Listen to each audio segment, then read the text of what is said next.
At offer we can give rupees 199 up to 31st January on the eve of Republic Day. Shri Pavitra avenue Kakinada. కుదిరిన పెళ్లి పీటల మీదకు రాకముందే ఆగిపోవడం చూసే ఉంటాం. దానికి వివిధ కారణాలుంటాయి. అబ్బాయి అమ్మాయి మధ్య గొడవలు, వారిలో ఎవరికైనా ప్రేమ వ్యవహారాలు ఉండటం లాంటి రీజన్స్ తో కుదిర్చిన వివాహాలు అర్థాంతరంగా ఆగిపోతాయి. తాజాగా మహారాష్ట్రలో కూడా ఓ పెళ్లికి బ్రేక్ పడింది. దానికి కారణం మాత్రం తెలిస్తే ఆశ్చర్యపోతారు.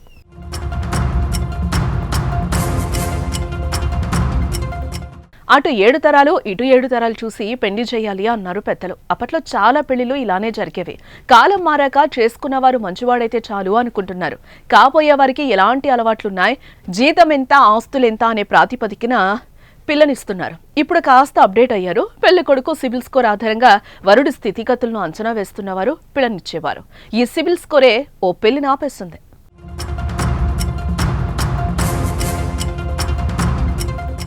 మహారాష్ట్రలోని ముర్తిజాపూర్ కు చెందిన ఓ యువతికి అదే ప్రాంతానికి చెందిన ఓ యువకుడితో పెద్దలు పెళ్లి సంబంధం కుదిర్చారు. ముహూర్తాలు కూడా పెట్టారు. అయితే వివాహానికి కొన్ని రోజుల ముందు వధువు మేనమామ వరుడి సిబిల్ స్కోర్ చెక్ చేయగా తక్కువగా ఉంది. అలాగే అతడు అనేక బ్యాంకుల నుంచి రుణాలు తీసుకున్నట్లు కూడా గుర్తించారు. దీంతో వెంటనే పెళ్లి ఆపేశారు. పెళ్లికి ముందే ఇన్ని ఆర్థిక సమస్యలు ఎదుర్కొంటే పెళ్లయ్యాక ఎలా తమ అమ్మాయిని చూసుకుంటాడని ఆందోళనతో వారు వివాహానికి నో చెప్పేశారు. ఎట్టి పరిస్థితుల్లోనూ పెళ్లి చేయమని చెప్పి రద్దు చేసుకున్నారు.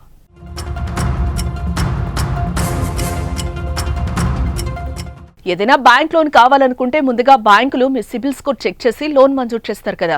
సిబిల్ స్కోర్ ఎక్కువ ఉంటే లోన్లు వస్తాయి. బ్యాంకుల్లోనికే కాకుండా ఇప్పుడు పెళ్లిలకు కూడా సిబిల్ స్కోర్ చూడటం, దాని కారణంగా పెళ్లి ఆగిపోవడం ఇప్పుడు చర్చనీయాంశమైంది. ప్రస్తుతం ఈ ఘటన సోషల్ మీడియాలో వైరల్ అవుతోంది. నెటిజన్లు రకరకాలుగా స్పందిస్తున్నారు. మరి మీరేమంటారో కామెంట్ చేయండి.